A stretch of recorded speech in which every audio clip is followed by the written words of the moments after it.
Era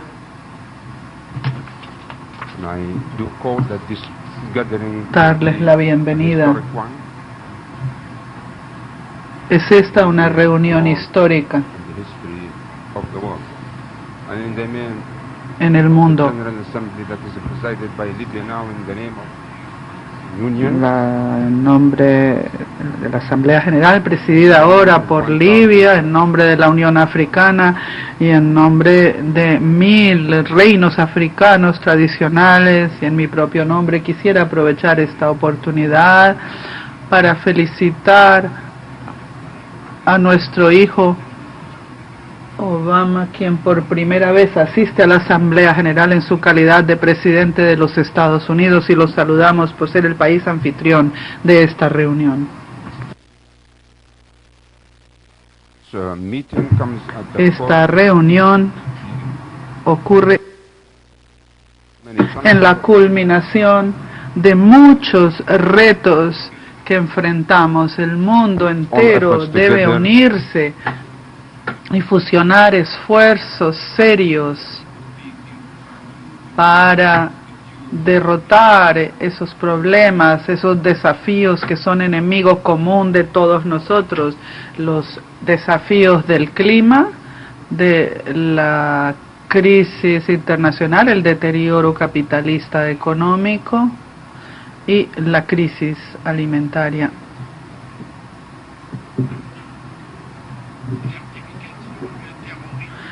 La desertificación, el terrorismo, la inmigración,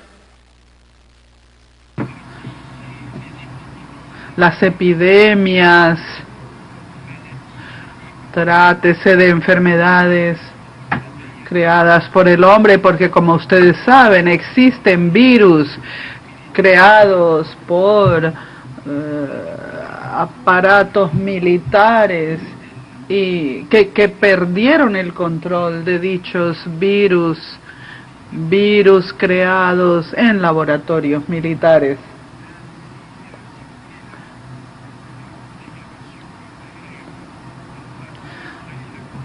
También tenemos la proliferación nuclear, pero por otra parte existe la proliferación de la hipocresía, del materialismo, de la inmoralidad. Es ese el adversario que enfrentamos ahora. Como ustedes saben, la ONU, el sistema onusino, se creó para hacer frente a Alemania por 3 países, porque la Organización de las Naciones Unidas en las que nos encontramos en estos momentos es otra cosa. Como ustedes saben, la organización inicial se creó para enfrentar a Alemania por 3 países que constituyeron un consejo al que se llamó Consejo de Seguridad, y esos países se concedieron ese derecho, el derecho que llamamos derecho de veto. Es decir, que esos países, por así decirlo, nos crearon un vestido que nos dijeron, pórtenlo.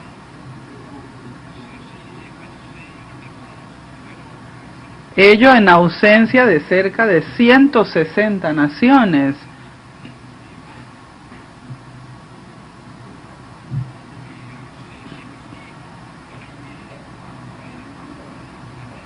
Esos países crearon la carta. Tengo aquí en mis manos la carta,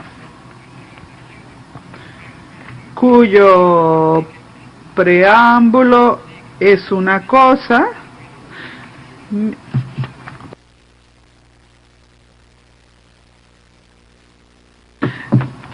En la conferencia de San Francisco participaron países en la elaboración del preámbulo, pero dejaron en manos de expertos y técnicos los dispositivos, la parte dispositiva, los artículos que tienen ustedes ante la vista para los países que crearon el Consejo de Seguridad. Ahora, el preámbulo es magnífico, no puede uno oponerse al preámbulo, pero todo lo que aparece después en la parte dispositiva es algo con lo que no se puede continuar. esas disposiciones cambiaron, pasaron a ser obsoletas con la Segunda Guerra Mundial.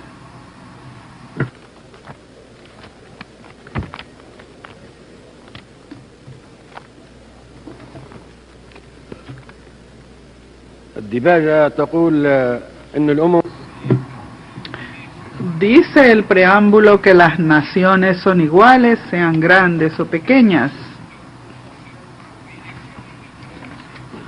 ¿Somos iguales en los puestos permanentes? No, no lo somos. Ello a pesar de que el preámbulo dice que todas las naciones son iguales, sean grandes o pequeñas. Pero ¿y tenemos el derecho de veto? ¿Somos iguales? Dice el preámbulo que somos iguales en nuestros derechos, sean grandes o pequeños.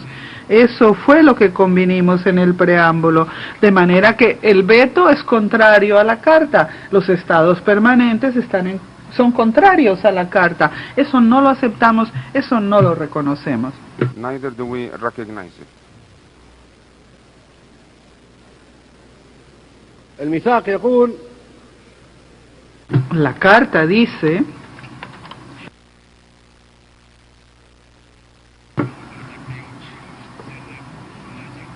que nos comprometíamos, y esto aparece en el preámbulo, a no utilizar la fuerza armada fuera del interés común. Eso fue lo que se firmó, eso fue lo que se adoptó. Es decir, que solo se puede recurrir a la fuerza en situaciones de interés común. Pero como ustedes saben, ha habido 65 guerras después de que se creara el Consejo de Seguridad, guerras con millones de víctimas.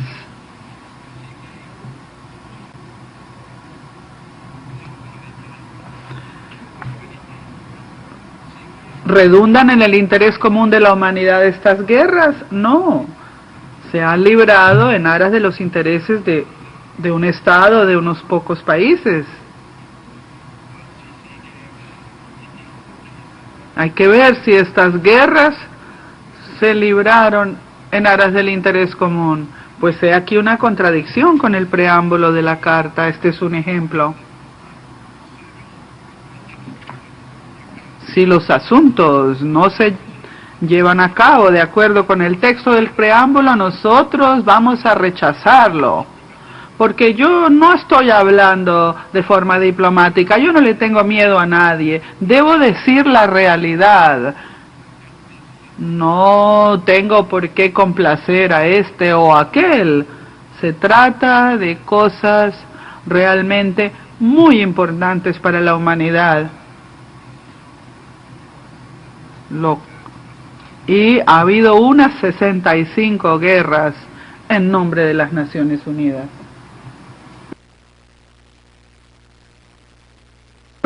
Si se recurre a la fuerza, es necesario que sea una fuerza de la ONU, con la participación del Estado Mayor, y que el Estado Mayor Mundial, por así decirlo, o sea, no deben ser 2 o 3 estados solamente los que lo hagan.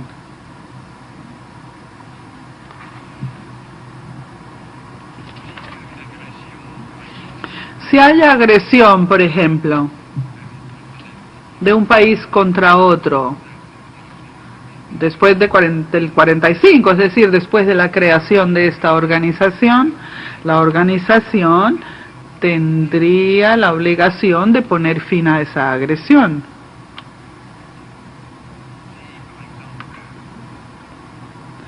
Si, por ejemplo, Libia atacara o agrediera a Francia, por ejemplo, sería necesario que la organización disuadiera a Libia, porque Francia es un país soberano e independiente y miembro de las Naciones Unidas, y nosotros, en tanto que organización, tenemos el deber de defender la soberanía de todos los países miembros. Pero como ustedes saben, ha habido cerca de 65 guerras en todo el mundo, con millones y millones de víctimas, guerras libradas por países con un puesto permanente en las Naciones Unidas, países que normalmente tendrían que defender la independencia y la soberanía de los pueblos, lo que han hecho es atacar a otros pueblos y amenazado la soberanía y la independencia de otros. Y gozan de un puesto permanente en el Consejo de Seguridad.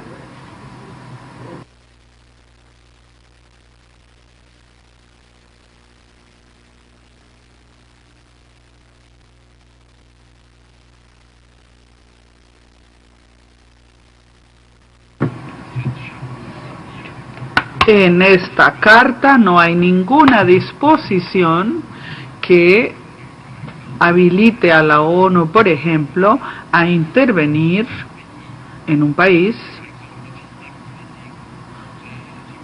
por su sistema político, que es un asunto interno de un país miembro. Nadie tiene derecho a intervenir en situaciones internas. Por ejemplo, un sistema capitalista, reaccionario, revolucionario, progresista, democrático, dictatorial, tienen ustedes plena libertad. Como ustedes saben, Roma en la época de Julio César era una dictadura. Sin embargo, los senadores escogieron a Julio César. Era un asunto interno. Nadie le fue a decir a Julio César, ¿por qué tiene usted una dictadura? Ni nada por el estilo. El veto, por ejemplo, no se menciona en la carta. Si se nos hubiera hablado del veto, no nos hubiéramos hecho miembros de las Naciones Unidas. ¿Por qué un solo país va a gozar de un derecho y se oponga radicalmente a todas las resoluciones y decisiones de las demás naciones? ¿Quién le otorgó ese escaño permanente a ese país? Se trata de países que ellos mismos se auto-otorgaron un escaño permanente. Tanto que comunidad internacional se le dio un asiento internacional a la China, pero los otros países fue una dictadura, impusieron su voluntad a las otras naciones para otorgarse un puesto permanente. La reforma de las Naciones Unidas no es una orientación hacia el aumento del número de puestos.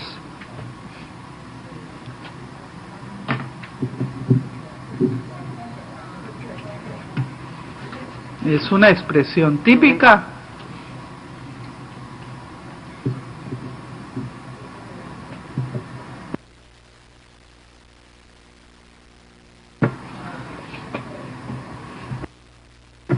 de... ¿Por qué va a empeorar la situación? Porque habrá otros grandes países que van a unirse a los grandes países actualmente miembros del Consejo de Seguridad. Por eso nosotros no estamos de acuerdo con que simplemente aumente el número de puestos permanentes. Es realmente peligroso añadir a otros grandes países a los que ya están ahí. Esto va a perjudicar a las naciones pobres del tercer mundo. Hay un centenar de estados, pequeños estados, que son miembros de un foro de pequeños estados.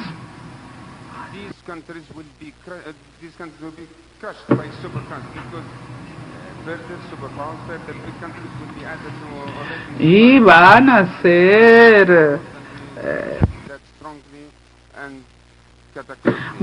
ser empujados por los grandes países, y yo me opongo a eso.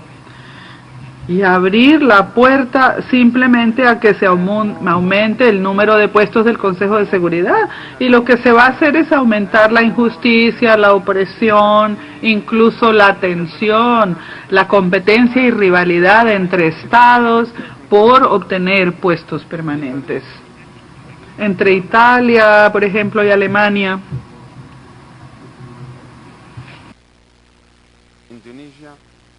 Indonesia, India, Pakistán, Filipinas, Japón, Brasil, Nigeria, Argentina, Nigeria, Libia, Argelia, Egipto, Congo, Grecia, Ucrania. Todos esos estados también quieren un puesto permanente, lo cual va a cambiar la situación en el Consejo de Seguridad, lo cual no es práctico, porque lo va a convertir en una especie de segunda Asamblea General.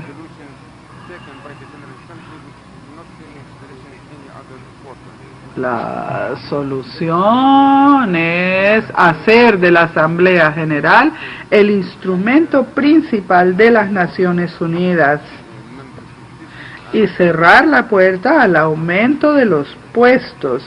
Hay que informar de ello al secretario general. Es necesario, por ejemplo, trasladar las prerrogativas a los grupos regionales, los bloques regionales, en pie de igualdad. Igualdad entre todos los Estados miembros, y transferir las prerrogativas del Consejo de Seguridad a la Asamblea General.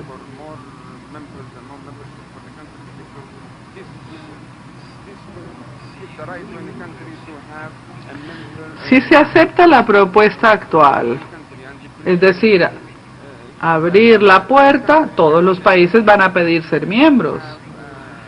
Pero si se abre a los bloques regionales, Italia, por ejemplo, nos va a decir, yo tengo derecho,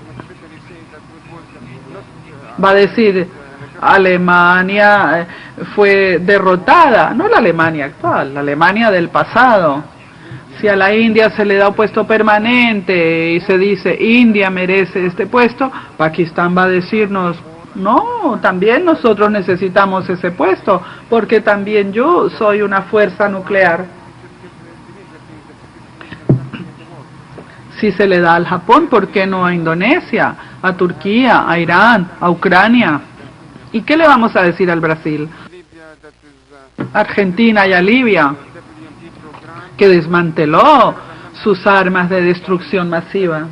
Nigeria, por ejemplo, Egipto, Congo, Sudáfrica, Tanzania, son países importantes que tendrían que tener un puesto.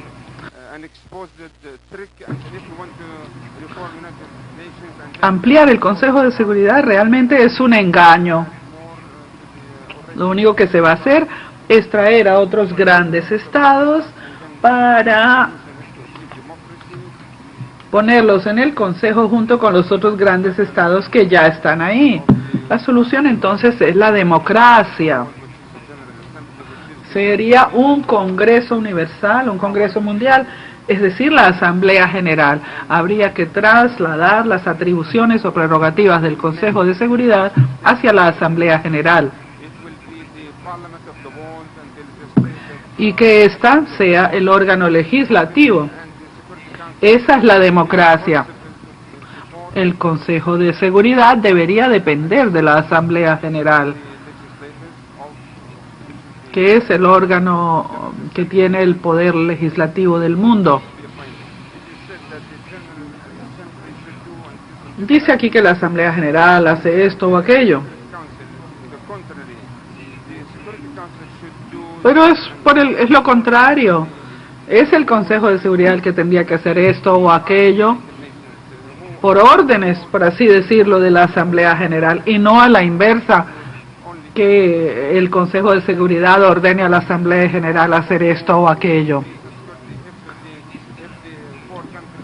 Si, por ejemplo, el destino de la paz mundial lo controlan 10 países,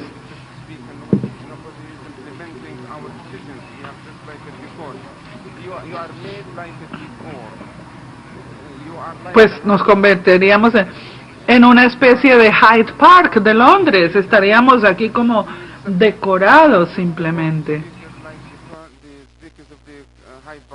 Es exactamente como los discursos que se pronuncian en la esquina de los oradores en Hyde Park en Londres. Es decir, que uno habla y habla. Uno habla y luego se va.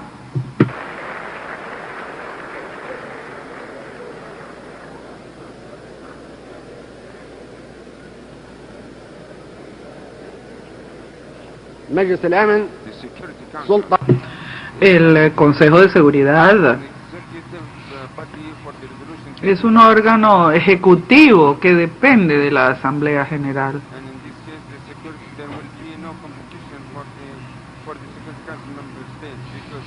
Y no habrá entonces rivalidad ni